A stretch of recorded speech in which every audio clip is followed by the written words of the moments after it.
White Sox can't get complacent after strong month. There are wins the White Sox will put a star next to as they slog through the 162 games that take them toward a postseason they fully intend to make. Their 8-6 victory in 8 innings in Game 1 of a doubleheader Monday against the Indians, perhaps their biggest worry in the American League Central, was one of those wins. To stay up to date with latest top stories, make sure to subscribe to this YouTube channel by clicking the button above this video. Any team that gets to the World Series, you kind of look back at wins like this, where you don't really want to be denied, said right fielder Adam Eaton, who returned from 4 games of resting his sore legs by launching a 2-run homer in the 8th. You kind of come to the park wanting to win, expecting to win, and when you get in those 1-run ballgames, you just know someone's going to do it. There's usually a good chance Jose Abreu will be that someone, and the 2020 MVP collected his league-leading 46th RBI with a line sacrifice fly to left field in the 8th, breaking a tie game with free runner Billy Hamilton on third base. Facing Indians right-hander James Karinchak, 2-2, one of the toughest relievers in baseball the first 2 months of the season, and hitting in the 5 o'clock shadows at Progressive Field, Abreu delivered on the 8th pitch of an at-bat that Sox manager Tony La Russa raved about.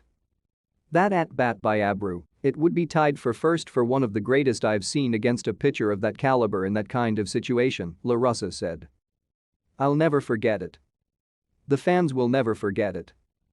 The toughness and concentration, and the ability to put it into play someplace. There are really good RBI guys, and there are great RBI guys.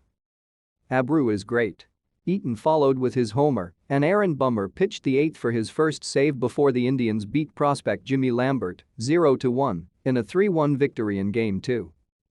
The Sox were 1-4-6 with runners in scoring position against starter Cal Quantrill and 4 relievers who pitched scoreless ball in the nightcap. The Game 1 victory, a whole 8 innings of character, as La Russa described it, prevented the Sox from being swept by a team they want to keep in their rearview mirror. So much happened in that game, La Russa said. That included Abreu running from first on a 3-2 pitch to Yerman Mercedes in the 6th to keep the Sox out of a double play. Second baseman Cesar Hernandez's backhanded flip bounced off Abreu's helmet, allowing Yoan Moncada to score from third. So much of the season is left, cautioned Moncada, who endured losing seasons when he broke in with the Sox and is taking nothing for granted despite their favored status in the division. The loss in the nightcap was only the Sox' second defeat in 9 games since getting swept by the Yankees. We have a good team, but we can't be too complacent, said Moncada, who had 3 hits on the day, including a double in Game 2, and is the Sox leader with 2.4 wins above replacement, according to BaseballReference.com. We have to keep working hard, keep doing our thing, because it's a long season, and we want to win it all. It was good what happened last weekend sweeping the Orioles in 4 games, but there's still plenty of season in front of us. We have to keep grinding. The Sox are 33-21 and lead the Indians through the first 2 months.